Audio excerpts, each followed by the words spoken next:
Assalamualaikum warahmatullahi wabarakatuh. Sama-sama terima kasih telah memberikan kesempatan untuk mewawancarai Anda. Oke, sebelum wawancara dimulai, perkenalkan saya Muhammad Vicky dari Universitas Seni Jema, Fakultas Teknik Program Studi Teknik Informatika.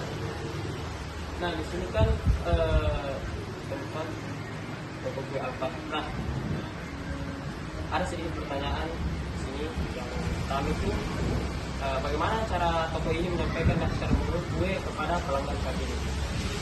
Oke, kalau untuk daftar menu secara penjualan offline sejauh ini itu tidak ada. Kami tidak menggunakan daftar menu karena kenapa?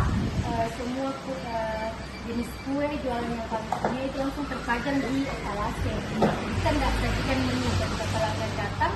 Biasanya mereka langsung memilih kue yang terpajang saja. Jadi kita tidak tawarkan menu, langsung saja mereka yang melihat sendiri jenis-jenis kue yang ada. Tapi kalau di website atau aplikasi misalnya? Ya, kalau misalnya di e-commerce seperti di Gojek, Grab, atau di Maxim, itu ada daftar menu yang disediakan oleh Grab. Jadi dulu pihak Grab itu datang ke toko ini untuk mengambil nama-nama jenis kue.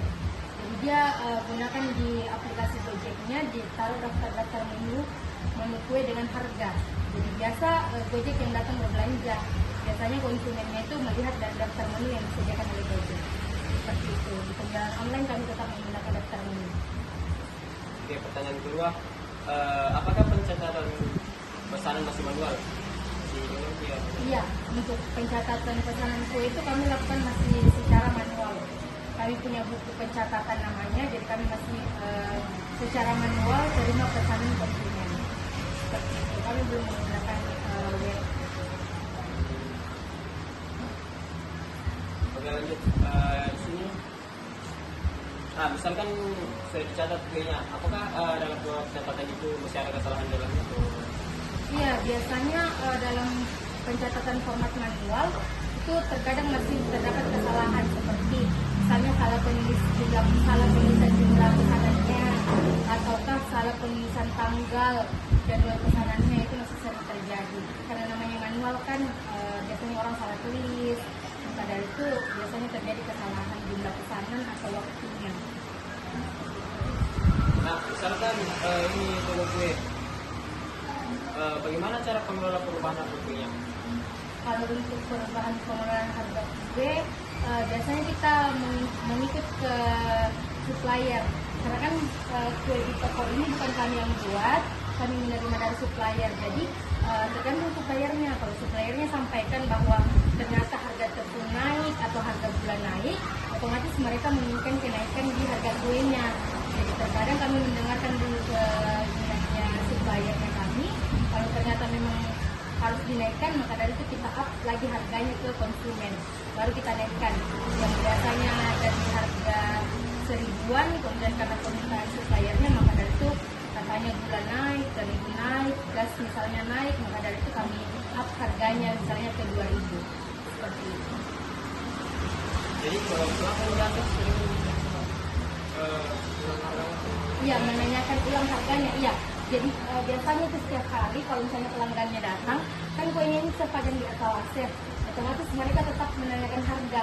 Jadi setiap datang biasanya ditanya berapa ini, berapa kue ini, berapa kue ini, begitu biasanya. tidak semua harganya sama. Iya, tidak semua harganya sama. Jadi harganya cukup bervarian tergantung jenis kuenya. Seperti itu. Kalau rasanya kami jamin enak. Oke, lanjut. Jadi kalau kue ini masih butuh seperti sistem informasi seperti kue, misalkan website misalkan. Iya, kalau untuk saat ini seiring perubahan waktu ya, ternyata kami juga butuhkan website seperti itu. Karena mengikuti perkembangan zaman, ternyata teknologi sangat membantu. Misal mungkin nanti ke depan ada yang bisa bantu buatkan website, penjualannya kami, kemudian dibuatkan sosial media dan lain-lain. Karena kami murni masih betul-betul konvensional penjualannya. Jadi kan ini toko kue punya pegawai. Ya, punya pegawai. Kami mempekerjakan kurang lebih 5 orang untuk melayani pelanggan. Pegawainya siap untuk menggunakan itu kan? Iya, kalau kebetulan kami pegawainya kami di sini termasuk kategori Gen Z ya, jadi mereka tahu menggunakan teknologi. Jadi bisa kalau misalnya nanti diajar untuk kelola websitenya atau bisa buat aplikasi, mungkin mereka bisa mengaplikasikannya, bisa digunakan. Karena mereka usianya masih tergolong anak-anak muda yang kami gunakan untuk bekerja. Untuk kendalanya tidak ada juga? Untuk kendalanya saya rasa tidak ada ya, karena di tokonya kami ini tersedia wifi, ada jaringan, ada akses, kemudian mungkin untuk teknologi nanti kalau misalnya bisa nanti kami belikan handphone misalnya untuk penggunaan aplikasi atau tablet seperti itu. Jadi misalkan kalau toko kue ini sudah dibuatkan aplikasi, fitur-fitur apa saja yang bisa diterapkan dalam toko?